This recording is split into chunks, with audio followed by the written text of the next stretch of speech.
Hello guys, mayong adlaw, mayong buntag, good morning. It's a very cold morning.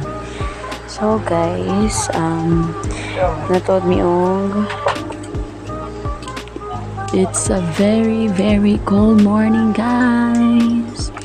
So naami dito karon sa saan Kamingawan Spring, Cold Spring.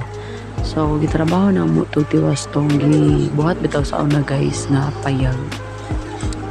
So among gitiwas nga maatupan siya tuod dili man yun siya kumpleto ang atop kay tuluram man una nga mao ra gyud maatupan tong tulo ka buok pero igo na lang pud siya taoran pohon just in case kung natay kwarta ikapalit atong SIM.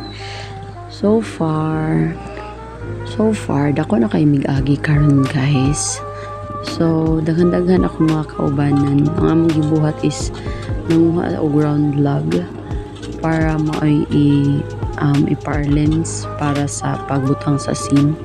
And sa una di ba guys wala pa man na siya hagdan-hagdan tes gitrabaho sa akong mga kaubanan ang pagbutang og hagdan para plaster ang maagian para paingon sa payag mapag-agi plaster na siya. So daghang salamat sa mga tanan ng mga kaubanan na isuporta sa maong buluhaton. And guys, so grabe kay katugnaw, ayaw na lang pagplano. Nagplano kong maligo ko pero nautro akong plano. Dili na lang di ay.